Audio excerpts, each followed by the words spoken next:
Imagine isang order, $19. Tapos may paparating pang food. Isang order yan, binigay sa Philippines. Ang daming dumplings, chismis, ano, malapit, halls, at saka Sa baba lang. sa baba. Ako naman mag-video. Hi guys! Welcome back to my channel. So, eto Ay, na kung nga. ka ganyan? Ayun na nga. Eto na nga! Si ibang-iba guys. Miss A Diary! Hindi ako prepared! Yes, nandun si Ate Bella. Ano narating ko sa invitation? Ang sarap ng pagkain kahit late ako. Yan. Birthday ko kasi ngayon, kaya nagpakain ako ng mga international student dito sa Blacktown. Pagod. Happy birthday to Bella. Mamaya ang mami babati ng happy birthday. Store Google. Ano? Naka-albo na. Ang bagal. Ano ba siya?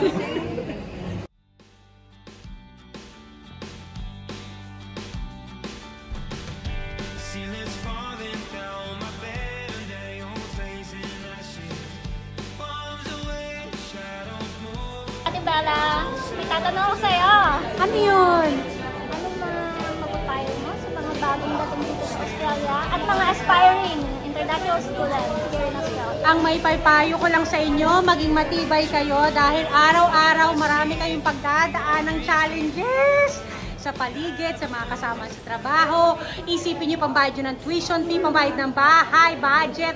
Lahat yan isipin nyo, pero dapat kailangan clear ang mind nyo pagdating ng umaga, sa gabi. Pray lang tayo dyan because it's gonna be mayroong mas magandang naghihintay para sa atin. Huwag kayong mawawala ng pag-asa, ganun. Laban lang tayo. Lahat yan may sagot, lahat ng problema natin. Like that. Pray lang. So, ito na nga, si Ate Bella. Yan, natalo ko ako sa Panginoon. Ay, talaga naman ang sarap po. Kasi driver na pala, wala kaming kaalam-alam. Ito na, pa-deliver kami ng Sir Manong's. Sarap niyan. This is one of the best tortang talong na natikman ko. Bira kasi yung nagtitinda ng tortang talong ay nagbebenta ng tortang talong. Diba? Nagsiserve. Nagsiserve ng tortang talong sa mga restaurant. Pero dito sa Sir Manong's meron sila. Ito daw. Kale. Parang toasted kale. Sinanggag na kale. And then, ito is pumpkin. Basta, tingnan nyo na lang yung yung menu. Basta ako gusto ko siya. Iba-iba tayo ng taste. Gusto ko tong tortang talong nila.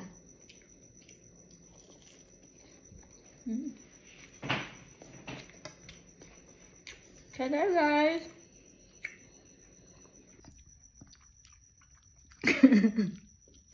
Busog ako. $38.50 lahat to. Itong dalawang ulam na to guys na in-order namin. At hindi naman namin nauubos ng isang kainan lang. Mga 2 to 3 days namin na ulam yan. No? Masyadong madami eh.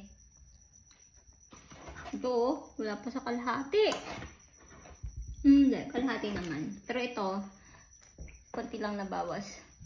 So, ilang araw na ulam yan. Tipid na rin. $38. $38.50. So, divided by 3. Okay, dalawa lang kami kakain. So, paano next order natin? Gagawa ulit tayo ng bagong account. Ibang email naman. At ibang number. Ano yun? Tuwing o-order, gagawa ng bagong account. So, yun po yung 30% off eh. So, yun nga guys, kanina ay na-meet ko sina Ate Bella at ibang international student dito sa Australia at nakarinig ako ng mga bagong story ng ilan sa mga international student dito. Yung iba talagang trabaho ang kanilang iniintindi kasi ang hirap nga maghanap ng stable ba na pagkakakitaan dito. Pero nakakatuwa sila kasi ang babata pa nila guys ha. Tapos malakas talaga yung loob nila. And hopefully one day isa sa kanila or dalawa man sa kanila ay ma-interview natin at marinig natin yung story nila, ano ba yung pinagdadaanan nila dito and yung mga hopes nila, no? Kasi hindi naman pwedeng puro struggles na lang i-share, di ba? Nakakatawa. Ang saya nung experience kanina na makakilala ng mga bagong kaibigan, ano, tapos makarinig ka ng bagong kwento, makapagbigay ng inspirasyon sa iba. At dun sa story ng ilan sa kanila, narinig ko, nakaka-inspire sila. At for sure, may mararating sila. Kasi iba pa bata pa talaga. Yun. Ang bait ni Ate Bella, guys, kasi meron siyang ibinigay sa akin. Ito. Tapos, mayroon pa siyang pa-wine. Ito. Yun. Bait ni Ate Bella. Bait siya, sweet siya. Kung ano yung nakikita nyo sa TikTok, ganun din siya sa personal. Bait niya. Napaka down to earth niya. Masaya siyang kasama, guys, at nakakahawa yung good vibes niya. Kaya enjoy ako panoorin siya lagi sa TikTok. Buti na lang, yung work ko ay dun lang din sa West Point. At nag-meet up dun lang sa baba, sa level 1. Na-late nga lang ako. Kasi 2 PM talaga yung meet up dun. Yung work ko until 3 PM. So, humabol na lang ako kasi gusto ko talaga makita si Ate Bella in person. Nasaya siya Nakaka-good vibes talaga siya. So, sana maulit-ulit, no? At mas marami pa na international student ang ma-meet natin. Hindi ba na international student, yung mga dependent din nila, or kung sino man nandito sa Australia. Saya kasi yung ganun di ba? Makakamit ka ng ibang tao. Bukas pala, lalabas kami ni Ren. Sasamahan ko siyang bumili ng student starter pack. International student starter pack. Alam niyo ba yun? Yung black shoes, black pants, black shirt, everything is black.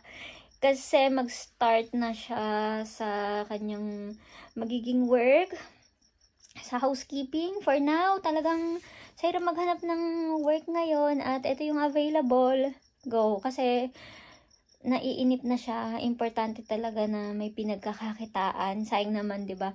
Kung maghahanap pa siya ng ibang work, meron namang available. Tsaka, pag namimili kasi ka ng trabaho, sayang naman yung araw. So, huwag tayo mamili ng trabaho kung ano yung available. Go lang. But, if may chance ka pa rin naman na maghanap on the side ng ibang opportunity, huwag mong tigilan. Don't settle for less. Ang importante sa amin ngayon ay hindi mabawasan yung naipon namin at sa halip ay madadagdagan pa. So, yun lang guys. That's all for today. See you on my next vlog. God bless everyone.